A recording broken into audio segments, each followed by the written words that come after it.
Hello and welcome to Flippin Through, the internet's #1 Mad Magazine news, review, and interview channel. And today we're flipping through Mad Magazine number 352, released December 1996.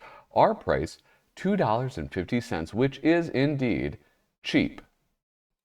But before we do that, let me please remind you, hit like, hit subscribe, and leave a comment down below if you want to support this channel. If you're wondering, what is this channel? What's this channel about? It's about Mad Magazine.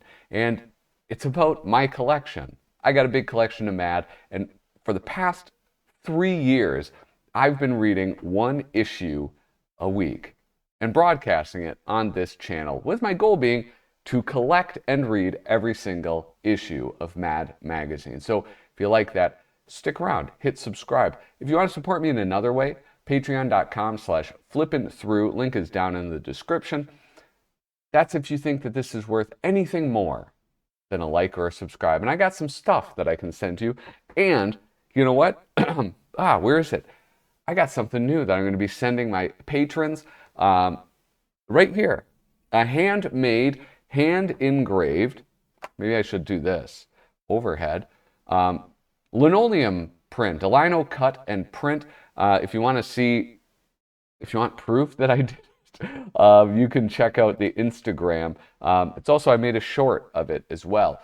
This is so much fun to make, and I'm figuring out how to print. I'm learning as I'm going along.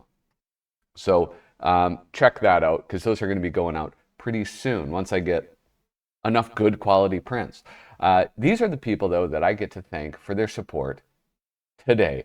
Jacqueline Gosling, Reflection of Perfection, Frank Snyder, Misimo, David Strickler, Megan McInerney, Shane Buckley, Bobby Weigel, Cam Hayden, Rob Wilson, Rod Mead Sperry, Andrew Goldfarb, Casey Ori, and Little Cozy Nostril. Thank you guys so much for the support, and I hope I can keep on earning it. With that, let's get into this issue. Why did I pick this issue? Well, I'll tell you, I had access to Netflix recently, and I watched the first 2 episodes of The Last Dance. And I mean, I just sort of kind of knew about the NBA, or the Chicago Bulls, like when I was like, 96, 10 or 11. I was born in 85, so depends. December 96. I was 11 years old. This was like, you couldn't escape Chicago Bulls. Even me, somebody who was not really interested in sports, could not escape it. So I decided to go with this. And I'm learning about the Chicago Bulls now as an adult, like 30 years later. And it's pretty fascinating. It's a really interesting story. Here we have, I must have renewed my subscription. Or somebody must have. I don't know if this was mine. There's not the dust jacket. What? Look at that awful table of contents. Here we have, in the letters and tomatoes department, zoom on in, because there's some pretty cool stuff. Ooh, insignificant data. Having trouble finding Mad? Yeah, I am. Taylor Swift. Thanks a lot. Here we have the celebrity snaps. Jerry Schoen of San Diego, California, becomes the latest Mad Celebrity Snaps 3-year subscription winner, with his nifty shots of The Simpsons creator Matt Groening enjoying Mad at a recent comics convention. On the left, Jerry and Matt share a copy of issue number 299 featuring Bart Simpson. And who drew our Bart Simpson cover? That question is answered with a photo on the right as Matt says hello to Mad artist Mort Drucker and his lovely wife, Barbara, who were also at the convention. Imagine that. Like, have you been to a comics convention lately? I mean, like, you go to San Diego or something, and it's like, there's no actual comics. It's just like a trade convention for the entertainment industry, right? Could you imagine being at this convention and being able to just go up to Matt Groening, be able to go up and shoot the shit with Mort Drucker? That's amazing. That's so cool. The last convention I went to, the most exciting person that was there was actually this guy. Yeah, I got his autograph, Mitch Gerrits, and Mitch Gerrits no-showed to it. And after that, I was like, fuck it. I'm never going to convention again. Maybe I will someday, but I want to go to one where I can actually see somebody that I care about. Here we have Tanks a Lot. This is an issue I flipped through. Relaxing after a sweaty and violent encounter in the octagon, Ultimate Fighting Championship competitor and fan favorite Tank Abbott pretends to read our explosive article. Mad goes to the extremely ultimate fights. In issue number 348. Of course, we're joking about Tank only pretending to read, especially if he can read and is reading this. Oh, God, just don't hurt us, please. Tank Abbott ruled. I remember. Oopsies. Oh, Alfred E. Mail. This is the best. This might be somebody's email address still. That's my favorite in the 90s when they were just publishing people's email addresses. So funny. All right, well, we're going to keep moving along out of these and into this, the movie spoof. Star Black, Worst Contact. I didn't even talk about the artist on this cover issue. On the cover of this issue, Mort Drucker. And I always enjoy seeing Mort Drucker doing the covers. It's like there's a different look, a different vibe. I enjoy it. And talking about a different look and a different vibe, how about Paul Coker Jr.? Old Junior, we call him, around the house, doing a movie parody. I was talking to Kyle Bridget about this in our latest episode of Potter ZB, the podcast, the comic book nerdcast that dares to ask what me worry. Check that out. Link is in the description. We made our own Mad magazine. We picked all of our own stuff, and we both picked parodies that were uncommon. Uncommon artists doing the movie parody. He picked one by Don Martin, if you can believe it. Yes, Conan the Barbarian. And I picked one by, who did I pick one by? Bill Ray? Yeah, pretty sure. But yeah, this is like equally as strange. Paul Coker doing a pretty good job of caricature. Ooh, Gen X. I know a few Gen Xers. We're hearing a lot these days about how tough it is for all those unprepared 20-somethings to land themselves a job. Just what is our MTV watching, Nintendo Game Boy playing, internet surfing American youth really prepared to do? Not much, but they might fool some poor unsuspecting employer if only they take the time away from their televisions to put the right spin on their many talents. But since that won't ever happen, we've done the work for them by preparing this Generation X Job Resume. Here we have Greg Teekson doing the art, writer Andrew J. Schwartzberg. I didn't read this. You guys know, I don't know how to read. But there's some pretty cool chicken fat in this. So first off, I mean, here, how deep can I go with this camera? I need a camera. I need like a microscope. That's what I need. Here we have this. One Thimk. That's like a little Mad Easter egg right there. We have Alfred E. Neuman, World's Greatest Boss, a little Alfred E. Neuman statue right there. We have, what else is there? Oh, look at this. What issue is that? It's Mad magazine number 289. Yes, indeed.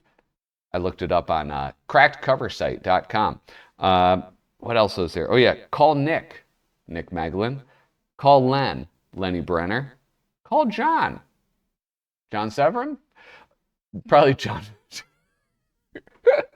Ficarra. Now that I think that out a little bit like. And then this says, call JS. Who the hell's JS?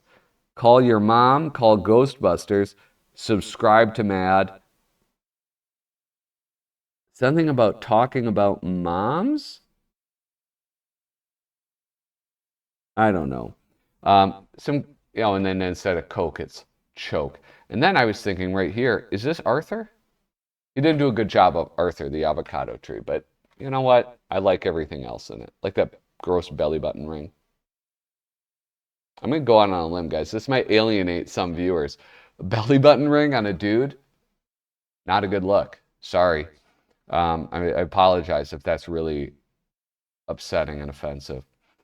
Here we go, 91 to 93. Mallrat met with colleagues for over 3 hours per day in Starbucks, a nationally renowned coffee house employing over 300,000 workers, reached level 47 on all Mortal Kombat machines in arcade, succeeded in dining at each of the 29 restaurants in the food court. Nice. 86 to 88, Mosher. When do you think this guy was born? Oh. All right, I'll read this one. Adept at reciting entire episodes of Beavis and Butthead verbatim, proficient in identifying types of marijuana by smell, technically skilled in drawing accurate pictures of Aeon Flux naked. MTV's Liquid, what is it, Liquid Television? They had like this cool, like animated show that they put on. It was so good, and Aeon Flux was one of them. I loved it. See, I know about this stuff because I have Gen X siblings. So it's I got exposed to a lot of that stuff, and I'm glad for it. This is always a treat. Here we go. Holiday songs for sports fans. Writer Frank Jacobs. That's not what I'm talking about. We love Frank Jacobs here, obviously. But what I'm talking about is artist Jerry Gersten. Jerry Gersten, I just absolutely love his style. You'll recognize this from, there's another Frank Jacobs thing he did. It was called, that was something about the Raven, but it was a thing about, who is that guy? Ronald Reagan. The Reagan, that's what, the Reagan, and he drew Ronald Reagan as a Raven for Frank Jacobs' adaptation of the Raven into the Reagan. And it's awesome. It's an awesome illustration. It's like burned into my mind. I just love the way he sketches. He like uses like, I don't know, maybe probably a dip pen, because you can see like just really the line weight varies greatly. But I think his illustrations are just impeccable. They're so much fun to look at. Even little things like these backgrounds, these people in the background, really neat details captured with not a lot of lines. And then he puts crams so much shading and stuff into the main part of the illustration. It's great. It just goes on and on. So OJ the Tailback, sung to the tune of Frosty the Snowman. OJ the Tailback. Wait, I was singing the wrong song. OJ the Tailback, knifed his way 4 yards galore. He would cut and run till the game was done, slashing records by the score. OJ the actor soon gave up his jock for good. There were bucks to grab, so he took a stab, making flicks in Hollywood. Then late one night on Bundy, he went on a bloody spree. But Cochran played the race card and he wound up going free. OJ, our hero, proudly says he broke no laws. If you think that's true, then we'll bet that you still believe in Santa Claus. That's great. Because he did. He killed her, right? He killed both of those poor people. Smoke some... what? Smoke the crack. Sung to the tune of Deck the Halls. Smoke some crack with Michael Irving, fa la la la la la la la. From the law he's running, swerving, fa la la la la la la la la. Fancy moves have never felt him, fa la la la la la la la la. Oops, the Dallas cops just nailed him, fa la la la la la la. I don't know who Michael Irvin is, but give him a break, all right? Who among us hasn't smoked a little bit of crack? May he who is without sin cast the first rock. Anyway, the 12 rounds with Tyson. In the first round with Tyson, McNeely got knocked out. There's no more song to fight about. Sing about. All right, whatever. There's no more sing to fight about. Great job. Great job with reading.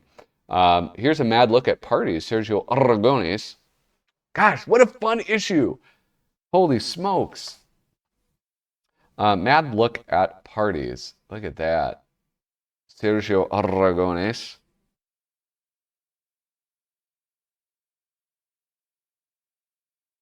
Which person best represents you in this title sequence?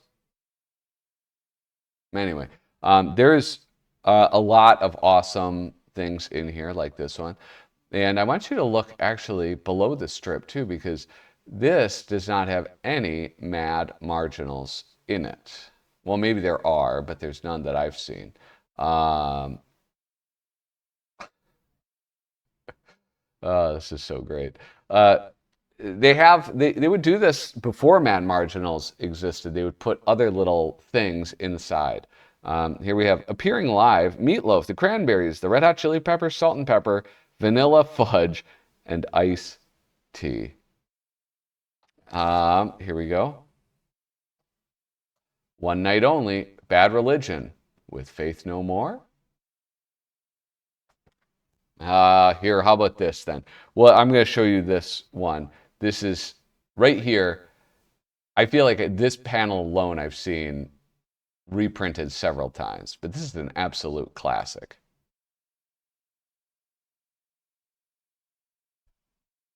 He's got first place. Didn't even have to do anything except be a lecture. That's all. They don't give awards out for that, though. And here we go. The Victims Newsletter, your guide to the lucrative field of suing others for profit. How about this? George Woodbridge doing some like awesome letters. This is so cool. This reminds me, and I've talked about this a million billion times, but the Monster Primer, the Mad Magazine Monster Primer, where Wally Wood fit in all of these. He made spelled the word monster with monsters. It was great. It was just beautiful. I love 90s Woodbridge. I think that I'm going to say something controversial. I think more than any other artist, he adapted to the times. Like you can see his style changing. It's still distinctly his, but like things like Cars, right? You look at something like The Lighter Side of, and my hero, Dave Berg, our Lord and Savior, he never changed. Like all the styles were stuck in the 70s. It always looks outdated. That's not the case for George Woodbridge. George Woodbridge was quite good at drawing contemporary things. And it didn't look old or outdated ever. He was young at heart. Here we have Hollywood's greatest limps. Wallace Beery and Treasure Island. Dude, Treasure Island was such a good book. Igor is a hunchbacked gimp in Frankenstein. Bruce Willis in Die Hard after he steps on the broken glass. Oh, thanks. Thanks for letting us know. James Caan in Misery after Kathy Bates hobbles him. Isn't hobble? Anyway. Arnold Schwarzenegger in Terminator after his metal legs are crushed. But why did they do this? We know all of this. Lieutenant Gary Sinise in Forrest Gump after Lieutenant Dan gets artificial legs. Daniel Day-Lewis in My Left Foot. Pretty much the whole movie, too. Anyway, it's very weird that they told us the parts of the movies. Look at this. These are great. Designer neck braces. Just because you have to wear one all day in case a pesky insurance investigator is trying to gather evidence that you're not really injured doesn't mean that you can't be fashionable. Here's the N756, the Country Club. Here's the R935, the Punk. The Z998 is the Jordan with the snaky swoosh, very good.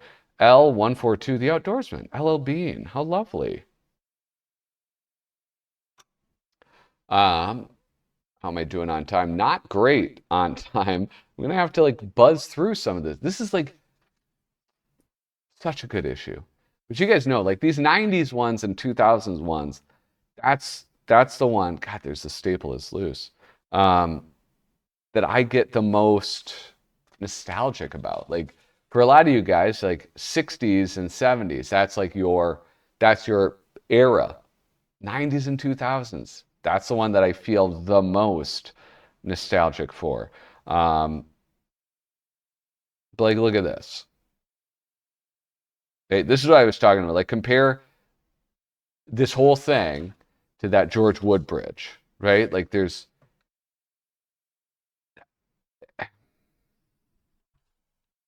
just doesn't look. None of this stuff looks like the 90s. I don't know. Maybe I'm biased, but I don't think that it does. Doctor, you have to examine me. I know I have something horrible. Let me guess, Kaputnik. You're suffering from Gimmelstab-Justin syndrome. Yes, how did you know? Because I watched ER last night too. You don't have it. That'll be $50. Here we have the advantages of a career in carnival work. Um, you'll work with seasoned pros willing to share vital industry secrets. Never bilk a Hungarian out of his last quarter. They'll put a curse on you. That's actually really true. You'll never have to waste money on bogus 1-900 number psychic lines again. I see a bait shop. No, Holy Toledo. It's a whole chain of bait shops. Madame Bouflaga. You'll learn the value of teamwork, presenting Claude and Floyd and their death-defying display of tandem alligator wrestling. They don't do this stuff anymore. You can't really have a true carnival experience. Trust me. This one, how about this? This is an artist I had not heard of. Lisa Haney. Lisa Haney. I forgot. I'm on the Cracked Cover site. I forgot to check how much Lisa Haney was here. Boom. Oh, Lisa Haney. 1, 2, 3. Oh, wow. There's like just 3 things. 3 things in here.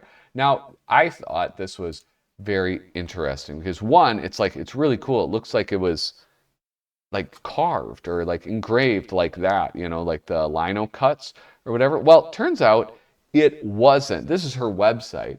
And look at Lisa Haney, portfolio. Boom. I'm on the portfolio. I'm clicking through stuff. And unbelievably, none of these items, that's business, but none of these items are her work in Mad Magazine. If you can believe it. I can't. Science? Is it science? Is Mad Magazine that? Science? Is it books? It's not books. Lisa Haney, you click on her bio, nothing about this. Nothing about Mad Magazine in her whole bio. I don't know, guys. That's shocking to me. I was shocked by that. Anyway, I did look up what type of art she does. It's scratch board. It's not like she's not doing cuttings. It's like like black stuff on a board and you just scratch it away to reveal the white. And that way you get kind of a cool thing. And I think it's a little faster to do than carving. But this is great. This is so much fun to look at. You can kind of get lost in it. It really is really great. Desmond Devlin is the writer on this. The real reasons why your favorite rock band just split up. But we got to keep going. Look at this. Ah, there's just so much stuff to look through in this. When other sports figures co-star with cartoon characters in movies, The Raging Fool, the story of Mike Tyson is told in flashbacks by his new promoter, Foghorn Leghorn. Foghorn outsmarts Don King and proves to be just the kind of mouthpiece Mike needs. When Betty Boop is found tied to the bedpost in Iron Mike's hotel room, Foghorn convinces the public it was a mere parlor game. He then persuades Muhammad Ali to come out of retirement, and in the disturbing finale, Iron Mike pounds the aging former champ into an unrecognizable bloody pulp. I say, hit him again, son. And if he goes down, I say, keep hitting him. Like, this is so great. They're just destroying everybody. Steinbrenner, OJ, Shaq. Like, it's so good. Spy versus Spy. How do you know that this is a manic episode of Spy versus Spy? Because of all the sound effects. It's something that he did that nobody else did, which is it's like Don Martin doing Spy versus Spy. I love him. I didn't to be honest, when I was a kid reading this stuff, I didn't even notice a difference visually. It's just as an adult, that's something that stands out to me. And if we weren't blessed enough with Jerry Gersten, we get this other guy that I often mistake for Jerry Gersten, and that's Rick Greery, in the mind of a TV executive. Dude, I feel like such a jerk just ripping through this stuff. Because what do we have next? Is a MAD NBA primer. You thought the primers were just reserved for the 1950s and 1960s and maybe 1970s, because that's when people knew what primers were. No, no, no. They pulled this out one more time in 1996. Maybe they did it beyond it, but I can't imagine very far behind it, beyond it. The MAD NBA primer. See the old-time NBA game. Strange, strange, strange. Didn't look anything like today's game. Didn't have a 24-second shot clock. It didn't have a three-point line. Didn't have the rim-rattling slam dunks. It didn't have sexy cheerleaders. It didn't have fancy arenas with luxury skyboxes. Surprise, surprise, surprise. It didn't have many fans either. But yeah, it's just weird. It's like one of the weirder things that they just kept going back to. Here's Rancho Revulsion. These hot dogs are great. I'll be right back. I have to visit the men's room. I'll order you another one. Like, what does this mean? This is the most fucked up one. The chef's just cutting off his own dick to serve. That's what it means, right? And of course, just for men. Just for Rodman. Not just for Hillary Rodman Clinton. Thank you guys so much for watching. I'm sorry I had to give this short shrift. I just can't stop myself. I get so focused on some of these 90s issues. Thank you so much for watching. Remember, hit like, hit subscribe, leave a comment down below. Toodaloo.